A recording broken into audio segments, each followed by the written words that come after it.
भरभराउँदैछ आफै प्रचण्डले पनि एक दिन भरभराउँछ एक दिन प्रचण्डजी तपाईँलाई म सम्मानजनक तरिकाबाट भन्छु तपाईँ पनि कम्युनिस्टहरू त पाप धर्म मान्दैनन् भगवानै देउतै मान्दैनन् उनीहरू आफै देउता पाप धुरीबाट कराउँछ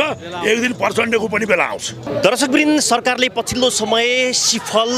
कोटेश्वरको केही भाग जय जय श्रीराम थकाइ लागेको छैन तपाईँलाई के को थकाइ लाग्ने हो नाचे हुनुहुन्छ यत्रो सङ्गठित देखेपछि मलाई थकाइ भन्ने कहाँ छ के को खुसियालीमा हो यो नाच यो खुसियाली विगत 5-6 वर्ष पहिल्यै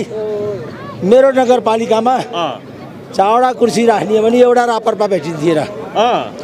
अहिले 400 कुर्सी कम परिहाल्छ खुसी हुनुहुन्छ अति खुसी राप्रपा जति मौला आयो उति खुसी तपाईँ ल हुन त पर्यो नि हामी त रापरपा म स्याङ्जा जिल्ला चापाकोट वार्ड नम्बर 9 चापाकोट नगरपालिका म यति खुसी छु हजुरको नाम सहित भनिदिनु न मेरो लोकबहादुर हमाल राजा हमाल मेरो नाम हो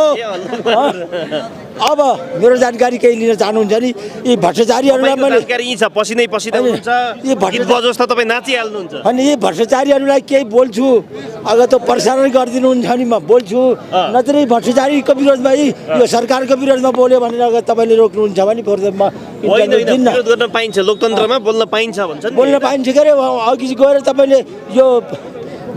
प्रसारण गराइदिनु भएन भने चाहिँ भ्रष्टाचारी आउँछ हामी लोकतन्त्रमा छौँ हामीलाई विश्वास छ त्यसो हो भने यी भ्रष्टाचारीहरूले 33 वर्षभित्रमा नेपाललाई कति ऋण दिए थाहा पाउनु एउटा नेपालीमाथि 1.5 लाख रुपियाँ ऋण छ 238 वर्ष शासन गर्ने जम्मा 4,000 रुपियाँ ऋण 33 वर्षभित्रमा यी भ्रष्टाचारीहरूले 1.5 लाख रुपियाँ ऋण नेपालको सम्पत्ति जति कम्बोडियामा लगेर थुपारिया छ होइन रे होइन कसले भन्छ उनीहरूले त भन्ने त भयो नि उनीहरूले खान पाएका पचाउन पाएका एक महिनामा नेपाली जनताका छोराछोरीले विदेश भाडा 1 खर्ब 72 अर्ब 32 करोड अब लाखतिर नजाम रुपियाँ रेमिटेन्स पठाउँछन् त्यो पैसा बाँडी चोरी गरेर यी पार्टीका झोले जो आज पार्टीको रक्षा गरे ढाकछोप गरिया छन् नि यी झोले उनक्या जो हिजो 1000 में पत्तिन्थेन आज करोडमा खेलिया छन् बंगला छन् इनका देश विदेशमा बंगला छन् आलिशान महल छन् इनको घरको एउटा कोठाभित्रको जो डेकोरेसनले म जस्ताको घर बन्छ सिर्फ डेकोरेसनले त्यो पैसा कहाँबाट आयो 33 वर्षभित्रमा नमस्कार म कृष्ण कटेल हामी राष्ट्रवादीको 6औं दिनको आन्दोलन देखाइरहेका छौं सिफल चौरबाट म उद्धव प्रसाद वाग्ले हजुर अब गर्ने के भन्दा सकिए मान्छे प्रधानमन्त्रीज्यूले नै म झोले हुँ भनिसकेपछि स्वीकार्नु भयो तर के भन्नुभयो गलत कुरा भने यो झोलामा राम्रो कुरा हाल्नुपर्छ भन्नुभयो नि राम्रो कुरा त हाल्नुपर्छ भन्नुभयो तर त्यही झोलामा महाकाली हालेर इन्डियालाई बुझाउनु भयो त्यही झोलामा नागरिकता हालेर इन्डियालाई बुझाउनु भयो त्यही झोलामा गिरीबन्धु हालिरहनु भएको छ त्यही झोलामा गरिब जनताका पैसा हालेर कम्बोडिया पुर्याउनु भयो त्यही झोलामा यति ओम्नी काण्ड हालेर तपाईँ हिँडिरहनु भएको छ त्यही झोलामा तपाईँका सम्पूर्ण भ्रष्ट नेताहरूलाई त्यही झोलाभित्र लुकाएर छोपेर राखिरहनु भएको छ कति दिन राख्नुहुन्छ तपाईँको ती नेताहरूलाई हामी यो जेलको काल कोठरीमा पुर्याएर सार्छौँ र यो राष्ट्रको लुटेका पैसा हामी फिर्ता लिएर छोड्छौँ हामी राष्ट्रवादी हौँ यही भन्न चाहन्छु हिजोको अवस्थामा हिजो साँझ जसरी पूर्व युवरागी पारस जो हिमानी शाह लगायत हृदयेन्द्र शाह होइन उहाँ छोरा आमा छोरा जहाँ जानुभयो दिप्लती नष्ट गर्न पाउनुपर्छ भनेर आउनेहरू सबैलाई हामी तस नस पार्नेछौँ आज 6औं दिनको आन्दोलनमा हुनुहुन्छ तपाईँहरू 6औं दिनको जेठ 15 गते तपाईँहरूको यति साह्रो क्रेज बढ्यो अहो साँच्चै आउँछ क्या हो देशमा राज संस्था भन्ने पनि थियो 6औं दिनमै फेरि यो हालत के हो सर अब यो हालत हाम्रो केही छैन यो बढ्दैछ बढिरहन्छ दमनको यो जुन नाङ्गो नाच यिनीहरूले नाचिरहेका छन् जुन अहिले हामीलाई प्रतिबन्ध लगाइरहेका छन् यिनीहरूको यो प्रतिबन्ध धेरै दिन टिक्दैन अब यो देशमा छिटै नै राजावादीहरूको शासन हुन्छ नमस्कार शुभ नाम चाहिँ मेरो गणेश प्रसाद पोखरेल अनि 6औं दिनको यो आन्दोलनमा जुन सहभागिता अलिकति घटेको जस्तो महसुस तपाईँहरूलाई छैन अहिले अब यो गाडीको चापले गर्दाखेरि मान्छेहरू कम भइरहेको हो राष्ट्रवादी जनताहरू अब उर्लिने बेला आइरहेछ अब राष्ट्रमा यस्तो भइरहेछ प्रहरीले कार्यक्रम सुरु हुनुभन्दा अगाडि झन्डै यहाँका ढुङ्गा सबै टुक्रा टाक्री सबै बोकेर हामी ढुङ्गा हिर्काउन आएको होइन शान्तिपूर्ण आन्दोलन हो हाम्रो हामी त्यो गर्नेवाला होइन आज होइन भोलि भोलि होइन पर्सि होइन निको पर्सि ढालेरै छाड्ने हो ढालेरै छाड्ने हो जय जय राष्ट्रवाद बस अब बोल्ने कुरा त धेरै छन् यहाँ सबै कुरो किन बोल्न पर्यो अब मुख्य खतरा शब्द बोलिदियो अब त छोडिदिनु जे होस् तपाईँको मनमा उकुस छँदैछ उकुस त हुनै त पर्यो नि दुर्गा प्रसाद जस्तोलाई जेलमा हाल्ने कुलमान घिसिङ जस्तोलाई जेलमा हाल्न खोज्ने निन्द्रा लाग्छ लाग्दैन निन्द्रा त यिनीहरूको कुरो आउँछ भने त मेरो त्यो विवाहमा खैला बैला भइरहन्छ नेता सम्झ्यो कि निन्द्रा लाग्दैन क्या यी गद्दारलाई यी देशद्रोहीलाई राम्रा पनि छन् नेताहरू राम्रा को छ रामलाई त छोडिसक्नु भयो यो पार्टीलाई जस्तो गङ्गा चौधरी एउटा के हो नाम उहाँको अहिले आएर गङ्गा चौधरी जस्ता कैयौँलाई छोडिसक्नु भयो काङ्ग्रेसबाट छोडिसक्नु जो देशप्रेमी हुनुहुन्थ्यो उहाँले छोडिदिनु भयो हाम्रो यो 2 लाख रुपियाँको जुत्ता कसरी लाउने हो 6 करोड 3 करोडको चस्मा कसरी लाउने हो यिनका जो रुमाल छ नि मुख पुस्ने यी मैले 10 रुपियाँको रुमाल मुख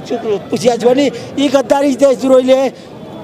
लाख रुपियाँका रुमाल लिन्छन् यिनले यिनको हातको कलाइको घडी कति किमतको छ त्यो पैसा कहाँबाट आयो अब यस्तो छ बुवा तपाईँ जस्तो मान्छेले यति जोस जाँगर देखाएर होइन अघिदेखि नाच्दै हुनुहुन्छ मान्छेहरूलाई सङ्गठित गर्दै हुनुहुन्छ आउनुहोस् भन्दै हुनुहुन्छ तर जेठ 15 गते जसरी गणतन्त्रको मुटु हल्दिने गरी मान्छे थिए आज 6 दिनमै छैनन् त हेर्नुहोस् त चिन्ता नगर्नुहोस् धैर्य राख्नुहोस् बत्ती पनि हजुर घरमा बालेर छोड्नु नि तेलको बत्ती त्यो जुन हो सुरुमा राम्रो बुझ्ने बेलामा नि अलि चमक आउँछ क्या त्यस्तै यो व्यवस्थाको भइसकेको छ यसमा कति पनि आज अलिकता सङ्ख्या घट्यो भन्नेमा यो खेतीपातीको पनि समय छ जसले गर्दा जनतालाई जुन हो मानव कहिले फर्किने स्याङ्जा तपाईँ म स्याङ्जा अब हेरौँ यहाँ आजको निर्णय के हुन्छ आज 6वाँ दिन भयो यो 6औँ दिनसम्म हिट किया छ मेरो पनि काम छ छनलाई तर म फेरि पनि आउँछु किन यो व्यवस्थासित म यो 3 दिन भनेपछि यो पार्टीहरूले नि काङ्ग्रेस एमाले माओवादी भनौँ अथवा गणतन्त्रवादी जो छन् सबै यिनीहरूको सरकार बनेर चाहिँ भने जस्तो समृद्धि भयो विदेश गएका नि आउन थाले यहाँ पनि रोजगारी पाउन थाले एकछिन सोचौँ न सोच्नु न एकछिन है त गर्न त यिनीहरूले के गर्लान् गरिदिउन् न होइन भने यस्तो पुगिसरी आउँदै गयो भने भोलि तपाईँ पार्टीलाई समर्थन गर्न तयार हो कि होइन मैले यो जन्ममा नै 7 जन्मसम्म यो व्यवस्थाको आनीकानी सबै मैले बुझिसकेँ म यिनको भुले खामा यिनीहरूले सुनको थालमा भात खान दिए पनि तपाईँ सुनको थाल के मलाई नोटको बोरीले मलाई पुर्दिए पनि म यो व्यवस्थामा म जान्न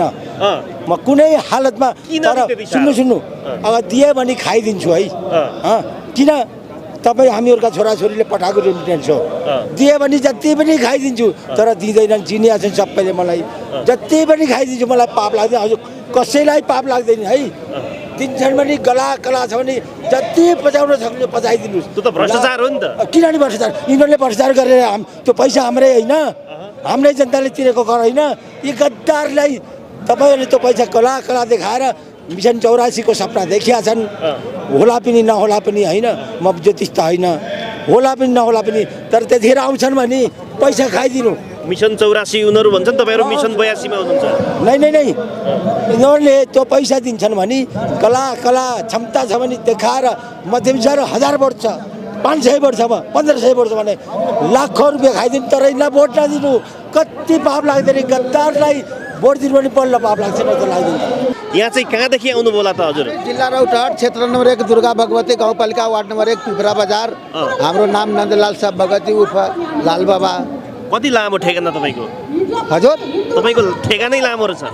हो अब यो गणतन्त्रवादी नेताले अब लुटिसकेछ अब यसको मोह लागिएको छ अब कहिलेसम्म यो लम्बाउँछ यो हाम्रो यो आन्दोलन अब त्यो त यो गणतन्त्र कहाँ बस्दै हुनुहुन्छ तपाईँको हामी त्यो गौशाला धर्मशालामा थियो अब पैसा सिद्धियो हजुर अब काली छ नि त्यो उता त्यो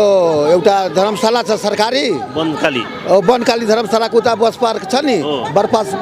पार्कको उता एउटा धर्मशाला छ त्यही फ्रीमा शिवसेनाको ले खाना खुवाउँछ त्यहाँ सुत्नको लागि बैठ्नको लागि सबै व्यवस्था छ कहिले फर्किने घर अब यो राज संस्था अब हामी के भनौँ अब यो राज संस्था जहिलेसम्म फर्क्दैन तहिलेसम्म जाँदैन धर्मशालामै बस्ने हो धर्मशालामै बस्ने शिवसेनाले भात खुवाउँछ त्यही खाने हो हजुर गर्न जाने मास त छैन त यतिले कहाँ राज अब यो गाडीको व्यवस्था त अहिले बन्द छ त्यो व्यवसायी सङ्घले व्यवस्था त्यो गाडीको बन्द गरिएको छ त्यसै कारणले हाम्रो मास अझै जुटेन फेरि हाम्रो यो तराईबाट यो अहिले खेतीको समय भइरहेछ हजुर